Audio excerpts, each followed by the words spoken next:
हमारा यहाँ दीक्षा दिवस है, वहां दीक्षा दिवस है। हेलो, आप सब आ जाओ। और महाराज जी से क्या करना, ऐसा महाराज जी आता रहे, ऐसा महाराज जी जाता रहे। अब मान लो चतुर्मास की स्थापना किसी साधु की यहाँ हुई और आप किसी साधु से, सब अपने अपने 50-50 का ग्रुप लेकर के सब अपने अपने साधु के पास चले गए, तो बेचारे साधु क्या झक मार के तुम्हारे यहाँ पर आकर के बैठा, क्या होगा समाज का बताओ, क्या होगा? क्यों? यहाँ रहेंगे तो सम्मान नहीं मिलेगा, वहां जाएंगे तो क्या मिलेगा? सम्मान हो। अरे भैया प्रतापगढ़ का जोरदार महिला मंडल आया है ना, पिंक कलर की साड़ी में, आइए आइए बहन जी, और बिल्कुल बढ़िया टीका माला सम्मान फोटो व्हाट्सएप पर। यहां आते तो कोई पूछता नहीं। तो जितने महिला मंडल है वह सब सम्मान के भूखे हैं, किसी के अंदर, और सब पत्थर दिल हैं, किसी के अंदर धर्म और श्रद्धा नहीं। मैं तो खुला बोल रहा आपके लिए, जितने भी महिला मंडल हैं सब स्वार्थी हैं, सब खाने पीने को बने हुए हैं, आराम करने को बने, माला पहनने के लिए, सम्मान करवाने के लिए बने हुए हैं, किसी को साधुओं से प्रयोजन नहीं है। अगर तुम महिला मंडल धर्म के लिए बना करो, बनाओ चौके की व्यवस्था, युवा मंडल बना लाओ, प्रवचन में खाली सम्मान होना चाहिए, माला पहनने को मिलना चाहिए, नेतागिरी आना चाहिए, दादागिरी पूरी होना चाहिए। अगर कहीं पत्रिका में नाम छूट जाए ना तो पत्रिका कैंसिल करना पड़ती है, भैया फलाने का नाम नहीं आया। और वो नाम, एक महिला मंडल का नाम छोड़ने से 50,000 की पत्रिका कागज नहीं छूटा तो छूटा, कैसे कैंसिल कर, पत्रिका कैंसिल करना पड़ी। और व्यवस्थाओं के नाम पर जीरो। इसलिए ना ऐसा महिला मंडल बनाना, दिगंबर जैन महिला मंडल, दिगंबर जैन युवा मंडल। हमारा समाज हमारे समाज के काम में नहीं आए तो किसी काम में नहीं आ सकता। जब तुम यहां लाभ नहीं ले पा रहे, तुम दूसरी जगह क्या लाभ ले पर के आओगे? और लोग बोलते ना, हम पंचगणक में जा रहे, हम विधान में जा रहे, हम कोई पंचगणक में नहीं जाते। कई को गए पंचगणक में, अरे भैया मंडप इतना अच्छा बना, 1 करोड़ का मंडप बना, क्या फायदा, क्या लाभ लेके आए? आप 5 जगह पंचगणक में क्या सीख के आई बहन जी? 5 कल्याणकों के नाम नहीं गए, अरे भैया काजू कतली में तो मजा आ गई, और हम तो 5 पीस धीरे से जेब पर्स में डाल भी लाए। चोरन कहीं की, डाकनी कहीं की, पिशाचनी कहीं की।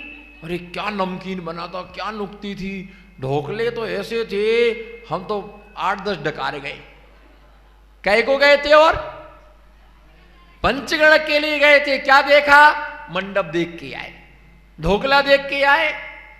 और ये कई कभी सम्मेलन हो, पैंडाल में पैर रखने को जगह नहीं, 25 लाख अर्घम निरपामती, क्या फायदा मिला है?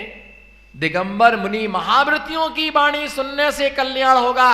जो तमाकू खा रहा, गुटखा खा रहा, चाय पी रहा, इन भोगियों की कविताओं को सुनने से क्या कभी धर्म की प्रभावना होगी? समाज की तबाही और समाज की बर्बादी और साधुओं का खुद का नाम बस। बताओ, क्या तमाकू नहीं खाते कभी सम्मेलन? बीड़ी नहीं पीते क्या? सिगरेट नहीं पीते क्या? कौन सी इनसे जिन धर्म की प्रभावना हो रही? 25 लाख रुपए कभी सम्मेलन में खर्च किया, बताओ किससे को क्या लाभ मिला? बताओ क्या फायदा हुआ आपके लिए? हम 500 रुपए का दान देने के लिए सोचते हैं। अगर यहां तुम्हारे नगर में साधु आया ना, अगर कोई साधु कह दे कि भैया हमको 50 किलोमीटर जाना है, एक गाड़ी कर दो, समाज नट जाती है। समाज नट जाता है कि हम नहीं व्यवस्था कर पाएंगे, हमारे यहां कोई यही दान देने वाला। और 25 लाख रुपए कवि सम्मेलन में जरा कहां से आया? किसने दिया वो पैसा? आपका ही पैसा गया उसमें। जहां आवश्यक है वहां नहीं लगता है, और जहां आवश्यकता नहीं है, जहां आवश्यकता नहीं है, आप चौकी लग, कहीं भी आहार विहार में व्यवस्था करते हैं तो सोचते हैं पैसे का सदुपयोग हो। 25 लाख में तो हमारे समाज के लिए कितनी बड़ी उपलब्धि, धर्मशाला, अस्पताल है ना, गरीबों के लिए कहीं भी कुछ उपयोग हो सकता था। अरे दिगंबर मुद्रा जहां बैठ जाए वहीं जिन धर्म की क्या है। आज देखो मंदिरों में कितनी बड़ी बड़ी पत्रिकाएं लगी हुई हैं, 1-1 लाख रुपए की पत्रिका छपती है, कौन देखता बताओ? अभी मैं जूना मंदिर में देख के आया हूं, एक पत्रिका अलवारी के ऊपर बिछी हुई है, और उसके ऊपर सामान रखा। मैं लोगों को बता कि देखो आचार्य महाराज की फोटो के ऊपर सामान रखा हुआ है। ये होता है पत्रिकाओं का सब फिजूल का खर्चा। क्या सब देख लो, सब फिजूल का खर्चा, क्या फायदा मिला उससे। इसलिए हम महिला मंडल, युवा मंडल, समाज के लोगों से यही कहना कि समाज के लोग समाज में रहें और अपने धर्म को बढ़ाएं। अपने यहाँ साधु जो आए, अपने यहाँ साधु नहीं है फिर कहीं भी साधु के दर्शन करने को जाओ। मैं कोई निषेध नहीं कर रहा, मेरे से भी लोग जुड़े, मेरे पास भी लोग आते, पर मैं उनको यही सिखाता था अपने नगर में आए साधु का कभी अभिनय नहीं करना, उनका सम्मान करना। अपने नगर में आए, वो भी बेचारे चाहते हैं कि इस प्रवचन में लोग आए। तो ऐसे चंदे गुप्ते का 11वां सपना सत्य हुआ शापा। चंदे गुप्त के सपनों का आगम है आधार। चंदे गुप्त के सपनों का है आधार। यह जो सपना जुगनू चमक रहे, जिसका फल बतलाया कि जैन धर्म का प्रभाव धीरे धीरे कम होता जाएगा। तो ऐसे हम संभालें और हम धर्म के प्रभाव को बढ़ाने का पुरुषार्थ करें। इसी भावना के साथ आज के 16 स्वप्नों के अंदर 11 नंबर का स्वप्न देखा था कि घोर अंधकार में जुगनुआएं चमक रही हैं। सैकड़ों जुगनुआएं चमक करके भी वो थोड़े से भी अंधकार के समूह को दूर करने में समर्थ नहीं हो सके, क्योंकि करोड़ों चंद्रमा भी, करोड़ों तारे मिलकर के एक चंद्रमा की बराबरी नहीं कर सकते हैं और करोड़ों चंद्रमा मिलकर के एक सूर्य की बराबरी नहीं कर सकते हैं। इसी प्रकार से करोड़ों जुगनुआएं मिलकर के थोड़े से भी प्रकार अंधकार के लिए दूर नहीं कर सकते, थोड़ा सा भी अंधकार नहीं मिटा सकते हैं। इसी प्रकार से जैन धर्म का प्रभाव धीरे धीरे क्या होता गया, काल दोष के कारण से जैन धर्म का प्रभाव धीरे धीरे क्या होता गया, कम होता गया और हम पंथों में बंटते गए। हमारा बिखराव ही धर्म की हानि होना, हमारा आपस का क्लेश ही, हमारा अभिमान ही धर्म से टूटने का मूल कारण होता है। जहाँ मान कसाय होती है वहाँ पर समरसता कभी भी नहीं आ सकती है और जहाँ पर समरसता नहीं आती है वहाँ पर व्यक्ति के जीवन में हमेशा धर्म का हिरास होता है, क्लेश होता है।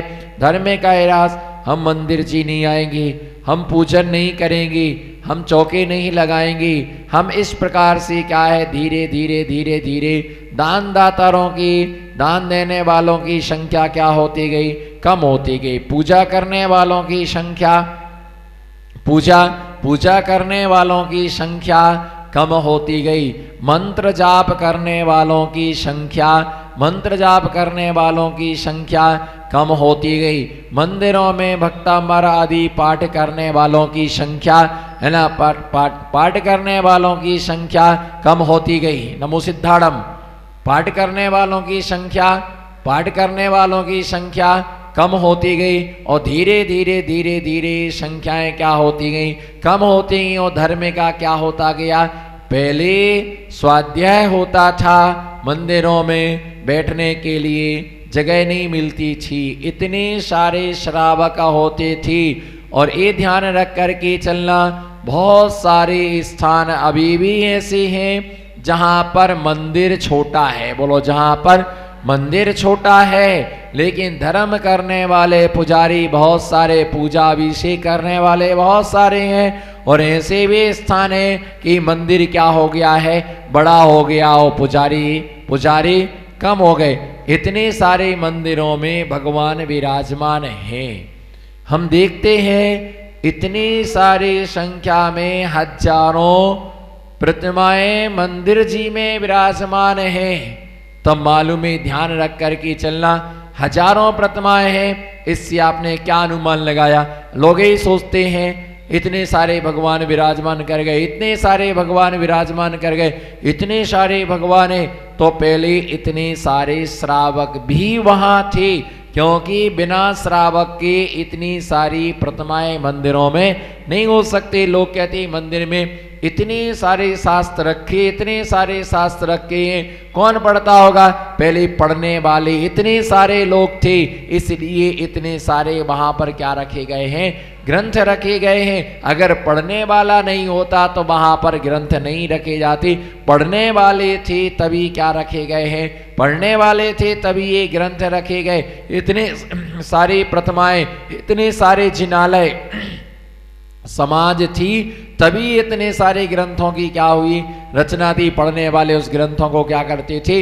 है ना, पढ़ते थे। तो इसलिए भगवान की प्रतिमाएं इतनी सारी थी, और लोग इतने भगवान भी कम पढ़ते थे। क्या?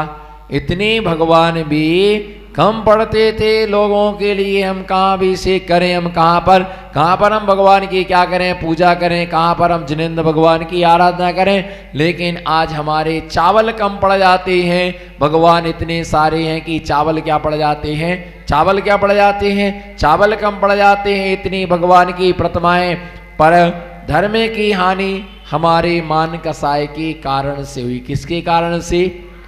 पहले मंदिर बनते थे तो दिगंबर जैन मंदिर किस नाम से बनता था? बोलो, किस नाम से बनता था?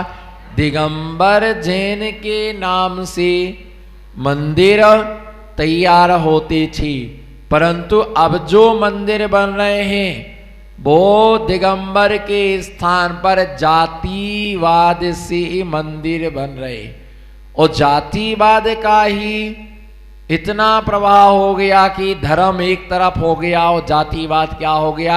जैसे मंदिर बनाएंगे तो पहले दिगंबर जैन, पार्श्वनाथ दिगंबर जैन मंदिर, आदिनाथ दिगंबर जैन मंदिर, महावीर दिगंबर जैन मंदिर, ऐसा मंदिरों पर नामांकित होता था। लेकिन आज दशाहूमड़ दिगंबर जैन मंदिर क्या लिखा जाता है?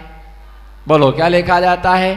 दशाहूमड़ दिगंबर जैन मंदिर, बीशाहूमड़ दिगंबर जैन मंदिर, अग्रवाल दिगंबर जैन मंदिर, पोरवाल दिगंबर जैन मंदिर, बघेरवाल दिगंबर जैन मंदिर। इस प्रकार से जातिवाद में गोला पूर्वक दिगंबर जैन मंदिर, परवार दिगंबर जैन मंदिर, लमेचू दिगंबर जैन मंदिर, है ना, खरौआ दिगंबर जैन मंदिर, चतुर्थ जैन दिगंबर जैन मंदिर, पंचम जैन दिगंबर जैन। इस प्रकार से जब दशाहूमड़ का मंदिर है तो बीसाहूमड़ झक मार के कह को जाएगा। अभी बीसाहूमड़ का मंदिर तो बेचारा दशाहूमड़ झक मार के क्यों जाएगा? वो कहेगा हमारा मंदिर है, हम अपने मंदिर में आएंगे, हमारे भगवान है, अपने मंदिर में जाएंगे। जबकि दिगंबर जैन मंदिर लिखा जाता था तो कॉमन होता था, जिसमें हर व्यक्ति मंदिर में पूजा पाठ आराधना, है ना, किया करता था, और एक व्यक्ति पूरा मंदिर बनवाता था। क्या? बोलो, एक मंदिर, एक व्यक्ति पूरा मंदिर बनवाता था। चंदनमल जी, एक व्यक्ति पूरा मंदिर बनवाता था, और उसमें जब लास्ट में एक सीढ़ी रह जाती थी बनने के लिए, उस समय वो घर घर जाता था और घर घर से वो पैसा इकट्ठा करके लाता था। भैया हमने मंदिर बनाया है पर अब हमारी कैपेसिटी क्या हो रही है? समाप्त हो रही है, मैं नहीं बना सकता हूँ। भाई 2 रुपये, 5 रुपये, 1 रुपये, जिसकी जो श्रद्धा हो वह पैसा देता था, और उतना पैसा लेकर के वो एक सिद्धि का निर्माण कराता था और एक सिद्धि बनाता था। और जैसे वो सिद्धि बन जाती थी और उस मंदिर पर क्या लिखता था? सकल दिगंबर जैन समाज के लिए वो मंदिर सौंप दिया जाता था। सकल दिगंबर जैन समाज के लिए मंदिर दे दिया जाता था। उसका भाव सिर्फ इतना था जिससे लोगों को क्या ना आए, अभिमान ना आए कि ये मंदिर हमने बनवाया है, ये मंदिर समाज का है, समाज इस व्यवस्था के लिए क्या करेगा, चलाएगा। अपने अभिमान को मिटाने के लिए लोग मंदिर पर अपना नाम नहीं डालते थे। सब समाज ने मिलकर के मंदिर क्या किया है, पूरे समाज ने मिलकर के मंदिर बनाया है। ऐसे धर्म को बढ़ाने की भावना रखना, धर्म के लिए घटाने की भावना नहीं होना। इसी सिलसिले में हमें देखेंगे अगला स्वप्न जो है चंद्रगुप्त का 12वां जो स्वप्न है, उसके लिए 12वां स्वप्न, चंद्रगुप्त को सपने पर फिर सपना आया, चंद्रगुप्त को सपने पर फिर सपना आया, देख रहा था सपना सब स्थिर दिखाया,